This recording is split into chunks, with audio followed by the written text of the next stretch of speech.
એક સમયસર અને અસરકારક પહેલમાં એન્કોવિન કેન્સર સેન્ટરે સ્પેશિયાલિસ્ટ પ્રાઇવેટ લિમિટેડના સહયોગથી act against oral cancer hashtag સાથે 2 minute action for oral cancer protection 2 ઝુંબેશ શરૂ કરી છે.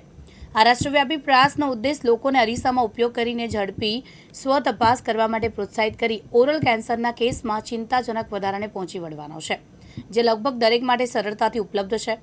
નિષ્ણાંત લોકોને મોઢામાં સફેદ કે લાલ ધબ્બા, ન મટવા, અલ્સર અથવા અસ્પષ્ટ રક્તસ્રાવ, સતત સોજો અથવા અવાજમાં ફેરફાર જેવી ચેતવણી ચિહ્નો પર ધ્યાન આપવા વિનંતી કરી રહ્યા છે. સંદેશ સ્પષ્ટ છે: અનુભવ જુઓ અને કાર્ય કરો. ઝડપી મિરર ચેક કરવા, વહેલા નિદાનથી સમયસર સારવાર અને ચૂકી ગયેલી તક વચ્ચેનો ફરક પડી શકે છે. નિષ્ણાંતો વ્યક્તિઓને ફક્ત 2 મિનિટમાં તેમના સ્વાસ્થ્યની જવાબદારી લેવા માટે સશક્ત બનાવી રહ્યા છે, કારણ કે પહેલા લેવાથી જે જીવન બચાવી શકાય છે. આ પહેલ દ્વારા હોસ્પિટલની મુલાકાત લેતા દર્દીઓ પણ આ સ્વતપાસને સક્રિય કરી શકે છે.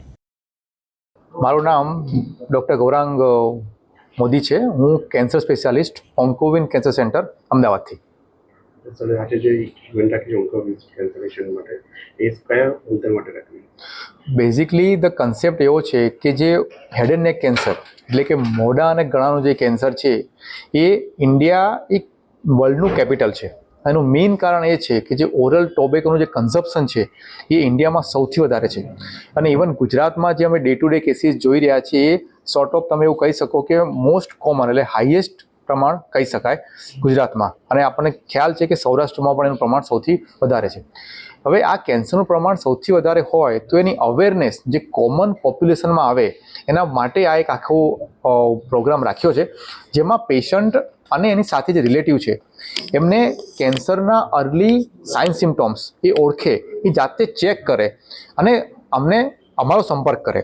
હવે જે હેડ એન્ડ નેક કેન્સરના વોર્નિંગ સાઇન સિમ્ટોમમાં જે કોમન છે કે જે ન રૂજાતું ચાંદુ 14 દિવસથી વધારે હોય, ગળાના ભાગમાં ગાંઠ થઈ હોય, અથવા તો જે ચામડીમાં સફેદ અથવા તો લાલ પ્રકારનો ભાગ હોય અને એની બાયોપ્સી કરવાની જરૂર પડે, અથવા તો અવાજ બેસી જાય જે 1 મંથથી વધારે હોય, તો આ બધા જે વોર્નિંગ સાઇન્સ છે એ પેશન્ટ અથવા તો જે એની સાથે રિલેટિવ હોય જે ટોબેકો ખાય છે એ ઇગ્નોર કરતા હોય છે.